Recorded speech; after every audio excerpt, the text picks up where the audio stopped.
নমস্কাৰ class 7 English text book rainbow tour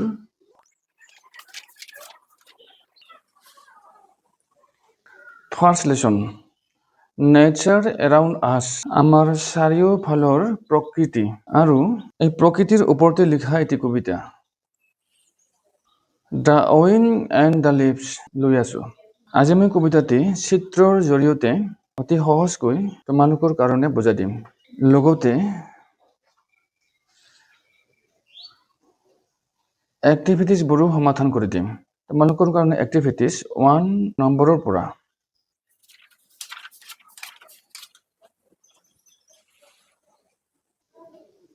18 নম্বৰলৈকে আছে। আমি আটাইকেইটাৰে আজি সমাধান কৰিম। তোমালোকে ভিডিঅ'টি মনোযোগ দি চাবা। ছাত্ৰ ছাত্ৰীসকল, কবিতাটিৰ ভাৱাৰ্থখিনি তোমালোকে যাতে সহজে বুজিব পাৰা সেয়ে আৰম্ভণিতে তোমালোকৰ বাবে এক কাব্যিক পৰিৱেশৰ সৃষ্টি কৰিছে। ছাত্ৰ ছাত্ৰীসকল, আহাচোন আমি প্ৰকৃতিৰ সেই কাব্যিক পৰিৱেশৰ মাজলৈ প্ৰৱেশ কৰোঁ। Close your eyes for a moment. এক মুহূৰ্তৰ কাৰণে চকু দুটা বন্ধ কৰা। And visualise a gentle breeze blowing away the leaves of a tree into the air. আৰু কল্পনা কৰা যে এক মৃদু বতাহে গছৰ পাতবোৰ উৰুৱাই লৈ গৈছে। নাও এনচাৰ দ্য ফলোৱিং কুৱেশ্যনছ। এতিয়া তলৰ প্ৰশ্নকেইটাৰ উত্তৰ দিয়া। A. How do you feel? তুমি কেনেকৈ অনুভৱ কৰিছা? B. Where do you think the leaves go? পাতবোৰে ক'লৈ যায় বুলি তুমি ভাবা? C. Do you hear any sound? তুমি কিবা শব্দ শুনিবলৈ পাইছানে? D. Do you think the wind and the leaves are whispering to each other? তুমি ভাবানে বতাহ আৰু পাতবোৰে ফুচফুচাই ইজনে সিজনক কিবা কৈ আছে? What might they have been whispering about? সিহঁতে কিহৰ বিষয়ে কথা পাতিব পাৰে? Here is an imaginary conversation between the wind and the leaves on a windy day. বতাহ অহা দিনত বতাহ আৰু পাতবোৰে কথা কোৱা এক কাল্পনিক কথোপকথন ইয়াত দিয়া হৈছে। আহা এইবোৰ পঢ়ো। Come my friends, let's dance and play. আহা ডেন্স কৰোঁ আৰু খেলোঁ। I will carry you gently. মই তোমালোকক লাহে লাহে কঢ়িয়াই লৈ যাম। পাতি কৈছে, Where will you carry us? তুমি আমাক ক'লৈ কঢ়িয়াই লৈ যাবা? বতাহে কৈছে, I will carry you over the hills and the meadows. Come fast. মই তোমালোকক পাহাৰৰ ওপৰেৰে আৰু ঘাঁহনি ডৰাৰ ওপৰেৰে কঢ়িয়াই লৈ যাম। Come fast. সোনকালে আহা। Let's go. ব'লা। We want to move freely in the air. আমি মুক্তমনে আকাশত উৰিব খোজো। What else do you think the wind and the leaves might say to each other? বতাহ আৰু পাতবোৰে আৰু কি কথা ক'ব পাৰে বুলি তুমি ভাবা? Share your thoughts in the class and write them down in the space below. তোমাৰ চিন্তাবোৰ ক্লাছত কোৱা আৰু সেইবোৰ এই খালী ঠাইত লিখা। তোমালোকৰ কাৰণে মই এটা এটাকৈ লিখি দিছোঁ। Don't be afraid. ভয় নকৰিবা। I will carry you gently. মই তোমালোকক লাহে লাহে কঢ়িয়াই লৈ যাম। পাতে কৈছে, Thank you, dear wind. We are not afraid now. Thank you, বতাহ। আমাৰ এতিয়া ভয় নাই।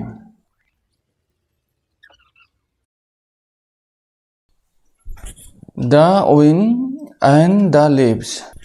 ছাত্ৰ ছাত্ৰীসকল, প্ৰথমতে আমি কবিতাটি এবাৰ লাহে লাহে অস্পষ্ট উচ্চাৰণ কৰি পঢ়ি লওঁ আহা। Come, little leaves, said the wind one day. Come over the meadows with me and play. Put on your dress of red and gold.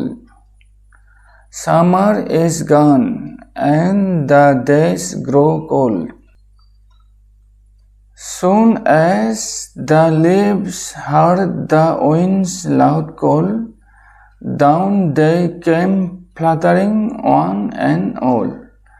Over the brown fields they danced and flew, singing the soft little songs they knew. Cricket, goodbye. We have been friends so long.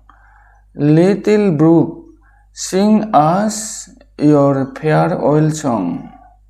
Say you are sorry to see us go. You will miss us, right? All we know. George Cooper. ছাত্ৰ ছাত্ৰীসকল এতিয়া আহা line বাই line আমি analyse কৰোঁ। The wind and the leaves. Come, little leaves, said the wind one day. এদিন বতাহ জাকে ক'লে, আহা সৰু সৰু পাতবোৰ। Come over the meadows with me and play. ঘাঁহনি পথাৰখনলৈ খেলিবলৈ আহা। Put on your dress of red and gold. তোমাৰ ৰঙা আৰু সোণালী ড্ৰেছযোৰ পিন্ধি লোৱা। Summer is gone and the days grow cold. গ্ৰীষ্মকাল শেষ হ'ল আৰু দিনবোৰ ক্ৰমান্বয়ে ঠাণ্ডা হ'ব ধৰিছে। ছাত্ৰ ছাত্ৰীসকল এই দুটা লাইনতে কবিতাটোৰ মূল ভাৱাৰ্থখিনি প্ৰকাশ পাইছে। ইয়াত ঋতুৰ পৰিৱৰ্তনৰ কথা কৈছে। তোমালোকে ঋতুৰ বিষয়ে জানানে? গ্ৰীষ্মকাল, শীতকাল, বসন্তকাল, শৰৎকাল এইবোৰ তোমালোকে সকলোৱে দেখিছা। গ্ৰীষ্মকাল শেষ হোৱাৰ পিছতেই শৰৎকাল আহে। গ্ৰীষ্মকালত গছবোৰ সেউজীয়া হৈ থাকে। শৰৎকাল হোৱাৰ লগে লগে পাতবোৰ ৰঙা সোণালী হৈ পৰে। পাতবোৰ সৰিবলৈ আৰম্ভ কৰে। বতাহ বলিলে পাতবোৰ চৰ চৰকৈ সৰি বহু দূৰলৈ উৰি উৰি যায়, যেন বতাহে ডাঙৰকৈ মাতিছে আৰু পাতবোৰে বতাহৰ কথা শুনিছে। সেয়ে কবিয়ে কৈছে, Soon as the leaves heard the wind's loud call, down they came fluttering one and all. বতাহৰ ডাঙৰ ডাঙৰকৈ মাতা মাতটো শুনি পাতবোৰে ফুৰফুৰাই একেলগে গছৰ পৰা নামি আহিল। Over the brown fields they danced and flew, singing the soft little songs they knew. সেই মুগা বৰণীয়া ফিল্ডখনত বতাহ আৰু পাতবোৰে যেন তেওঁলোকে জনা গীত গাই গাই নাচি ফুৰিলে আৰু উৰি ফুৰিলে। ছাত্ৰ ছাত্ৰীসকল ৩ নম্বৰ ষ্টাঞ্জাটোত শৰৎকাল শেষ হোৱাটো দেখুৱাইছে। শৰৎকালত পাতবোৰৰ লগত ঐচিৰিঙা আৰু সৰু নিজৰাখনৰ মাজত বন্ধুত্ব গঢ়ি উঠিছিল। সেয়ে এই প্ৰকৃতিৰ পৰা বিদায় লোৱাৰ আগে আগে পাতবোৰে ক্ৰিকেট আৰু বৃক্ষণক বিদায় জনাবলৈ লৈছে। দুখেৰে পাতবোৰে ঐচিৰিঙাক কৈছে, cricket, goodbye. We have been friends so long.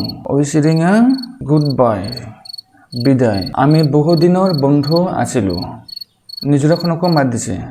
Little brook, sing us your farewell song. সৰু নিজৰা, তোমাৰ বিদায় গীতটো গোৱা। Say you are sorry to see us. কোৱা, আমাক যোৱা দেখি তোমাৰ দুখ লাগিছে। You will miss us, right? Well, we know.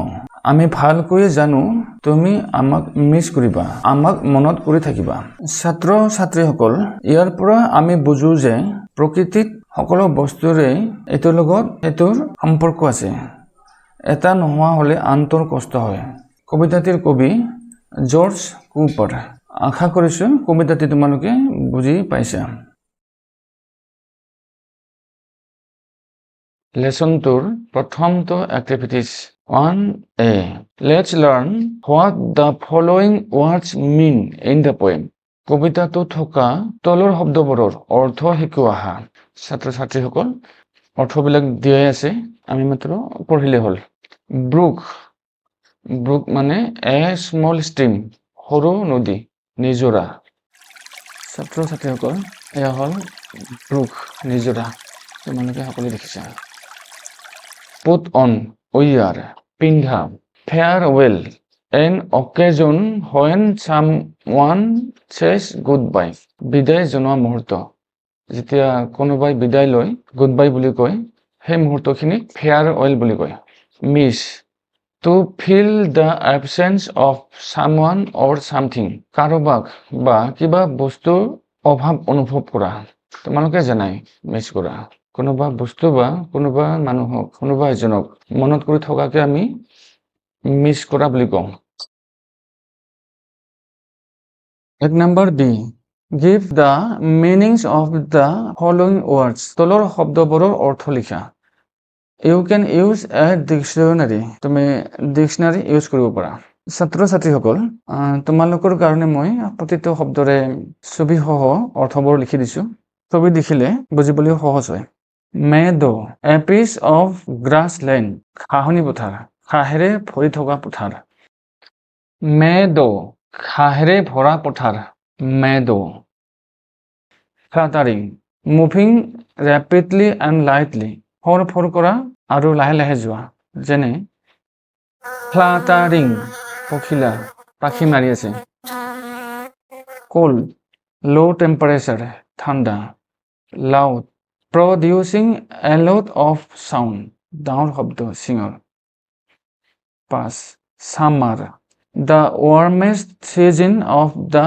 year বছৰৰ আটাইতকৈ গৰম কাল গ্ৰীষ্মকাল 6 নম্বৰ ক্ৰিকেট ইয়াতে ক্ৰিকেট মানে ক্ৰিকেট খেলাটো বুজোৱা নাই a small leaping insect that makes a chirping sound picture দেখিলে ভালকৈ বুজি পাবা তোমালোকে ক্ৰিকেট ছাত্ৰ ছাত্ৰীসকল বিভিন্ন প্ৰকাৰৰ ক্ৰিকেট কামৰূপ জিলাৰ বকো অঞ্চলত আমি ইয়াক ঐচিৰিঙা বুলি কওঁ তোমালোকে কি বুলি কোৱা কমেন্ট কৰি জনাবা now make sentences using these words এই শব্দবোৰ ইউজ কৰি সেন্টেন্স বনোৱা and write them in your notebook আৰু সেইবোৰ তোমাৰ নোটবুকত লিখা ছাত্ৰ ছাত্ৰীসকল তোমালোকৰ কাৰণে মই সেন্টেন্স বনাই দিছো কবিতাটোৰ পৰাই বনাই দিছো meadow little leaves please come over the meadows with me fluttering the leaves came fluttering down over the meadows 3 cold when summer ends the days start becoming cold loud the leaves heard the winds loud call summer when summer ends the autumn season starts cricket goodbye cricket see you next year at number C read the poem and find the words that are similar in meaning to the following words কবিতাটি পঢ়ি তলৰ এই শব্দবোৰৰ একেই অৰ্থ বুজোৱা শব্দ কবিতাটোৰ পৰা বিচাৰি উলিওৱা ব্ৰিজ ব্ৰিজ মানে বতাহ কবিতাটোত আছে উইন wear পিন্ধা put on grassland meadow ঘাঁহনি পথাৰ leaf মানে এৰাৰি হোৱা কবিতাটোত ইয়াৰ কাৰণে দুটা শব্দ আছে farewell আৰু go বিদায় লোৱা এক number D these are a few words to describe friendship এইবোৰ হ'ল বন্ধুত্ব বৰ্ণনা কৰা কেইটামান শব্দ friendship বন্ধুত্ব ছাত্ৰ ছাত্ৰীসকল এই আটাইবোৰ শব্দ বন্ধুত্ব সম্পৰ্কটোৰ লগত জড়িত প্ৰকৃত বন্ধুত্বত ট্ৰাষ্ট থাকে বিশ্বাস থাকে affection মৰম harmony মিলাপ্ৰীতি love care যত্ন এইবোৰ থাকে আৰু যদি এইবোৰ নাথাকে বন্ধুত্বই হ'ব নোৱাৰে happiness সুখ fun আনন্দ intimate ঘনিষ্ঠ এইটো আসলতে intimacy হ'ব লাগিছিল ঘনিষ্ঠতা write a few sentences describing the friendship between the wind and the leaves. বতাহ আৰু পাতবোৰৰ মাজৰ বন্ধুত্বক বৰ্ণনা কৰি কেইটামান সেন্টেন্স লিখা। ছাত্ৰ ছাত্ৰীসকল, মই কবিতাটোৰ পৰাই কেইটামান সেন্টেন্স লিখি দিছো, তোমালোকে অনুধৰণে লিখিলেও হ'ব। The wind and the leaves are very good friends. Every year they meet and play happily. The wind calls to the leaves and the leaves listen with trust and affection. Together they dance and sing in perfect harmony across the meadows. At last the leaves bid farewell to the wind, brook and the cricket. Their love, care, intimacy and friendship will always remain beautiful.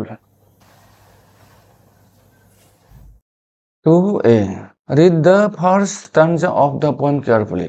কবিতাটোৰ প্ৰথমৰ stanzaটো মনোযোগেৰে পঢ়া। Underline the last word of each line. প্ৰতিটো লাইনৰ last ৱৰ্ডটো underline কৰা।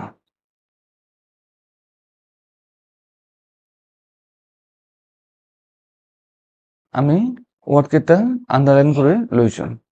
Now write the rhyming words in pairs. এতিয়া they play, gold, cold. Their rhyming word play. Goldৰ rhyming word cold. They play. এক জোড়া এতে লিখা, gold, cold, এক জোড়া এতে লিখা।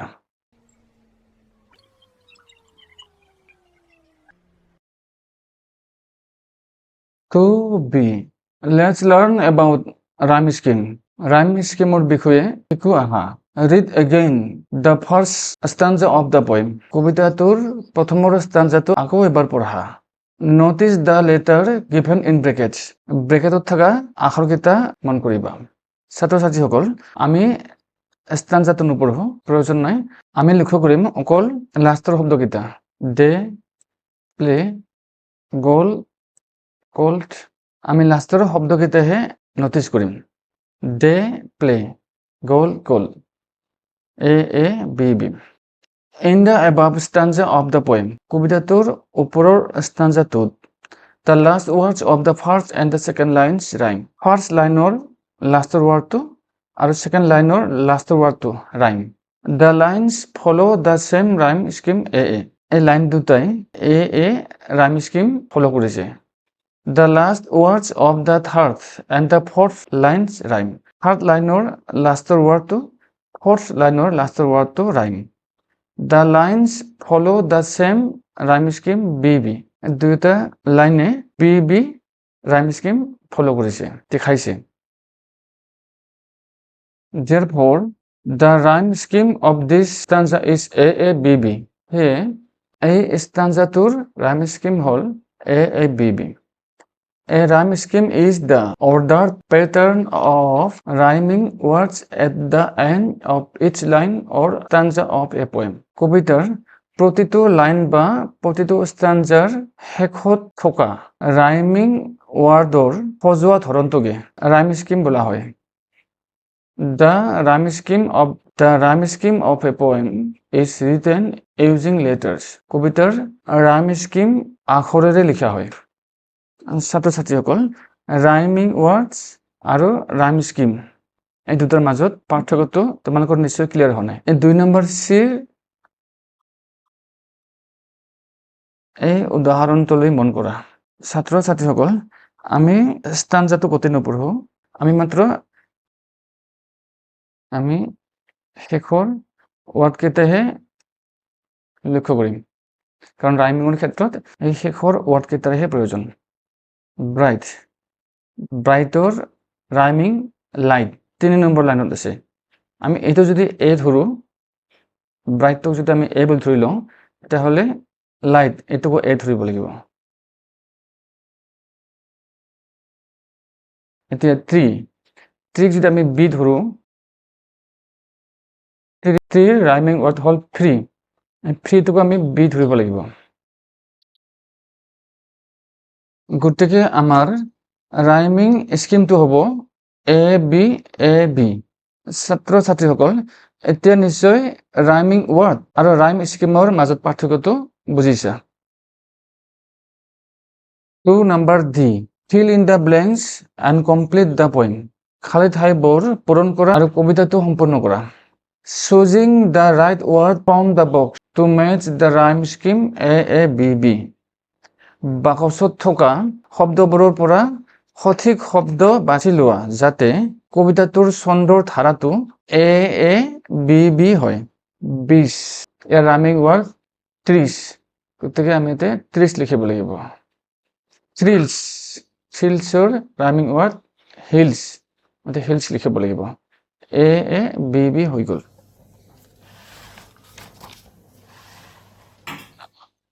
Let's see how much we have understood. আমি কিমানখিনি বুজিলো চাওঁ আহা। 3A, choose the correct answer. শুদ্ধ উত্তৰটো বাছা, choose কৰা। 1. Which one of the following means moving lightly and quickly? Moving lightly and quickly কি অৰ্থ কৰিছে? Dancing, playing, fluttering, singing? Answer হ'ব fluttering. 2 number, what dress does the wind ask the leaves to put on? বতাহে পাতবোৰক কি dress পিন্ধিবলৈ কৈছিল? Dress of red and gold. 3 number, what did the leaves respond to the loud call of the wind? বতাহে ডাঙৰকৈ মাতাত পাতবোৰে কেনেকৈ ৰেছপন্ড কৰিছিল? By fluttering down one by one. 4 number, who heard the wind's loud call? বতাহে ডাঙৰকৈ কল কৰা কোনে শুনা পাইছিল? The leaves.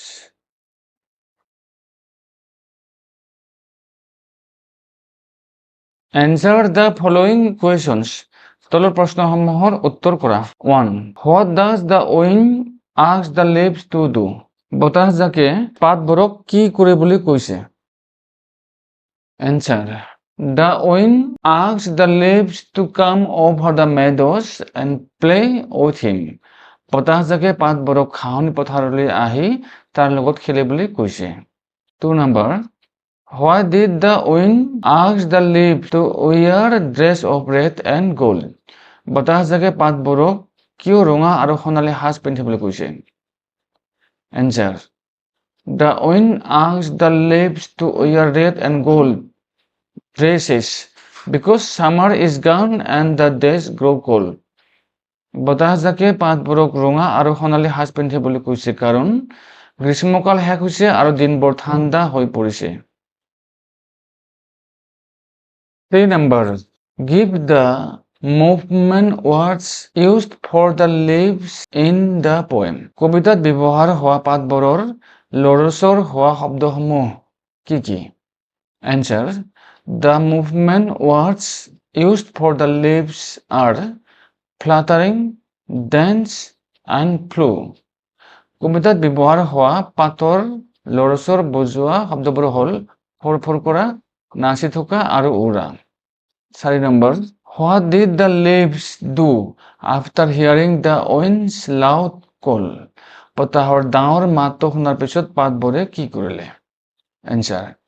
After hearing the wind's loud call, the leaves came fluttering down, danced over the brown fields and flew while singing soft songs. বতাহৰ ডাঙৰ মাতটো শুনাৰ পিছত পাতবোৰ এটা এটাকৈ তললৈ সৰি পৰিল, মুগা পথাৰখনৰ ওপৰেৰে কোমল গান গাই গাই নাচি নাচি উৰি ফুৰিলে। 5 number, what season is mentioned in the poem? কবিতাটোত কোনটো ঋতুৰ কথা উল্লেখ কৰা হৈছে? Answer. The seasons mentioned in the poem are summer and autumn, winter. কবিতাটোত গ্ৰীষ্মকাল আৰু শৰৎকাল বা শীতকালৰ উল্লেখ আছে। 6 number, which line in the poem indicates the passing of summer? কবিতাটোৰ কোনটো শাৰীয়ে গ্ৰীষ্মকাল শেষ হোৱা বুজাইছে? Answer. The line summer is gone and the days grow cold indicates the passing of summer. Summer is gone and the days grow cold. এই শাৰীটোৱে গ্ৰীষ্মকাল শেষ হোৱা বুজাইছে।